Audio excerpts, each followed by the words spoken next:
on the previous lap when they hit the straight. So now as the speed picks up, so the benefit of the hole in the air starts to work, and Nigel dips out, and so Mansell takes the lead for the second time, the Brazilian Grand Prix. His tyre stop dropped him back behind Alain Prost. He's fought his way back past, and certainly a most impressive debut for the new Ferrari.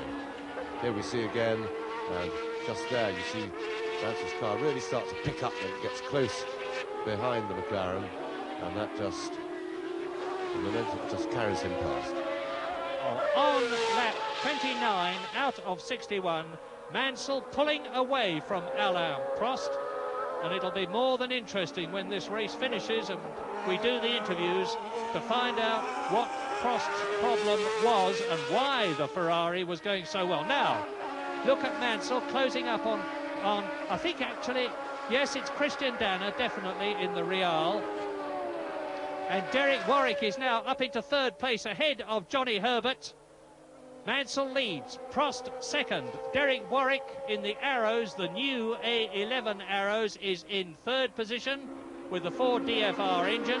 Herbert is in fourth position in the Benetton. In fifth place it is Maurizio Gugelmin in the March. In sixth position it is Alessandro Nannini, who is being shown the way by Johnny Herbert, his new teammate. And in seventh place still is Riccardo Patrese. That is in the pits one of the Benettons, and it looks to me like it is Nannini.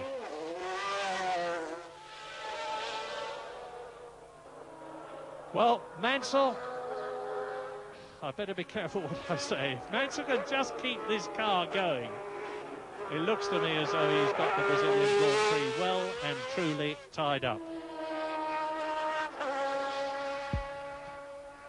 Now this is a serious challenge from Gugelmin now, attacking Johnny Herbert. And at this stage of his first Grand Prix, I'm quite sure that Johnny Herbert is really hurting. He's not fully recovered from those terrible leg injuries that, although they were last August, they were very bad indeed. And he has therefore been limited in the amount of physical training he could do. And with this heat, and this is a much heavier car than he's ever raced before, and a much longer race than he's ever driven before. So he can be forgiven for feeling jolly tired at this stage of his first Grand Prix. And Gugelmin is certainly applying the pressure, and he's right in the toe there. Going alongside on the straight under the bridge, and he's just made it in time for the braking area. And so Johnny Herbert gets bumped down into fifth place, but a mighty creditable fifth place it is so far. So, Mansell out on his own in the lead. Alain Prost in second place, there he is. In third position and catching him. The gap was 9 seconds between Prost and Warwick.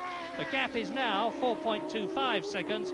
In fourth position, Gugelmin. In fifth position, it is Riccardo Patrese who's gone up a place, because down to sixth position has gone Johnny Herbert. And in seventh position, he's lost 2 places actually, is Herbert perhaps getting tired. But here is the excitement in the Brazilian Grand Prix at the moment. Mansell still well ahead.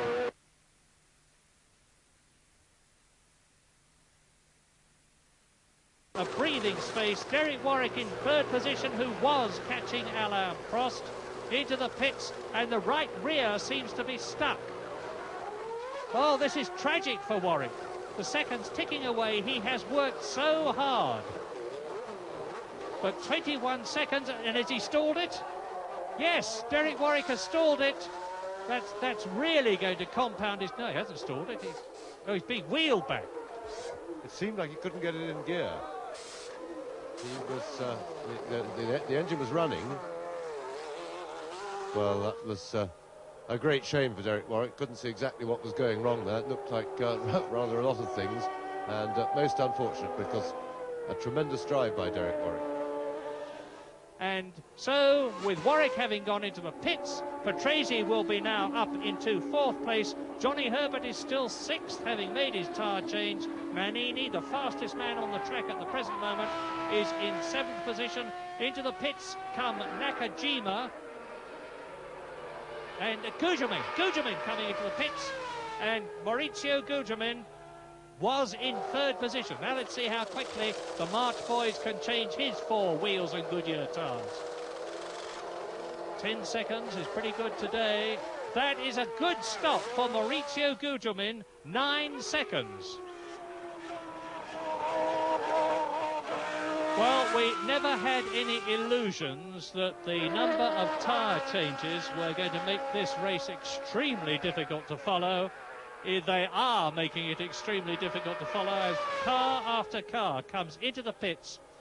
This Brazilian Jacarepaguá circuit, which is on the site of reclaimed land that was previously a swamp, has got a surface like no other Grand Prix circuit in the world. It is tremendously abrasive, and that allied to the extreme heat of over 40 degrees, much more than that on the track, much more than that again in the cockpit, and that's Bernd Schneider. Bernd Schneider, the German driver in the Zack Speed with the Yamaha engine, is out of the Brazilian Grand Prix to join amongst the other major retirements, Berger, Boutsen and Piquet. Derek Warwick has rejoined, and that's Eddie Cheever.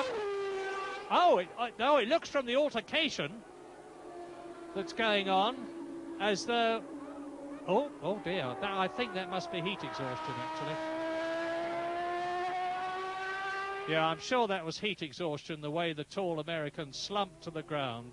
I'm wondering, though, we didn't see it, I'm wondering whether Schneider and Cheever touched each other from the way they were having either a conversation or an altercation, probably the same thing in those circumstances. But I think that Eddie Cheever is probably absolutely exhausted, almost totally dehydrated, but he angrily shrugs off the marshals. So I think there's a red mist situation there as well. And Nannini into the pits.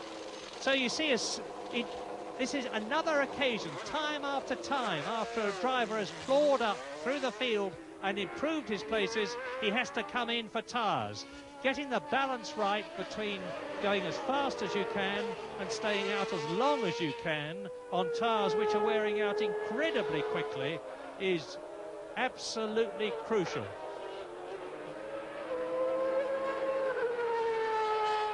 And there is the charger. It is Riccardo Patrese. And we're with Patrese now. Watch him at work. And listen to that Renault V10 engine.